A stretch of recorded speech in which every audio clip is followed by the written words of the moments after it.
Je m'appelle Louis, je suis étudiant actuellement en deuxième année en école d'ingénieur à Mines ParisTech. Ce qui m'a tenté dans la filière ingénieur, c'est le caractère assez généraliste. On n'a pas une vision théorique du management, mais plus une approche pratique où on apprend de nous-mêmes à voir quels sont les enjeux pratiques. Nous, on s'est spécialisé, si je puis dire, pour former des managers techniques. À peu près autant de cours dans le domaine sciences économiques et sociales que dans le domaine technique. Les ingénieurs qui recrutent au niveau du bac sont des écoles dites intégrées sur 5 ans.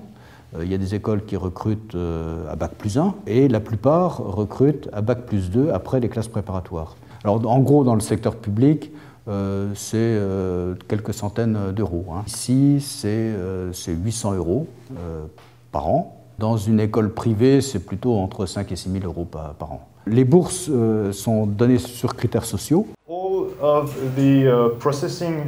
L'international est une dimension très importante. Par exemple, ici, à tous nos étudiants de passer au moins 4 mois à l'étranger, sous la forme d'un stage. Ça peut être sous forme d'un séjour académique dans une université étrangère ou sous la forme d'une année de césure d'un an entre la deuxième et la troisième année. Les langues sont très présentes dans les écoles d'ingénieurs. On sera amené à travailler pour la plupart d'entre nous dans des grands groupes.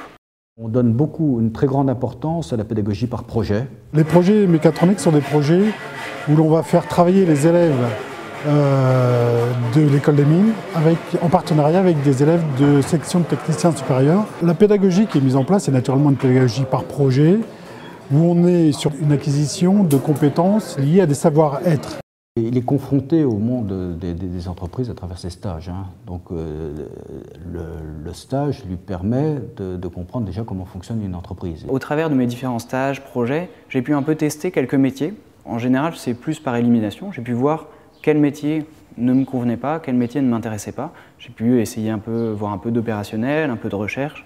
Il y a un autre contact avec les entreprises qui passe surtout par la junior entreprise, où en fait les entreprises viennent et confient des études de cas à réaliser par les élèves. Donc les élèves sont rémunérés pour ces études. Très utile de passer par le réseau des anciens qui va pouvoir nous dire, bon, déjà nous trouver un stage et puis nous dire, ce stage-là va être intéressant, je vais te mettre sur ce poste-là, je sais comment tu marches.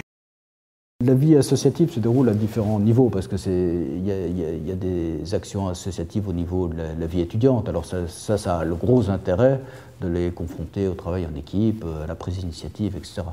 Ce qui se passe aussi, c'est qu'il y a la vie associative représentée par les anciens, donc qui, là, prépare ou aide, peut contribuer à la recherche d'emploi et puis à l'insertion dans la vie économique. Après, la moitié travaille dans des entreprises manufacturières ou dans l'industrie, si je puis dire, avec une grosse importance donnée au secteur de l'énergie ici. Aujourd'hui, ce qui m'intéresse en sortie d'école, mon projet professionnel rêvé, ça serait de gérer une équipe entre 20 et 50 personnes au début,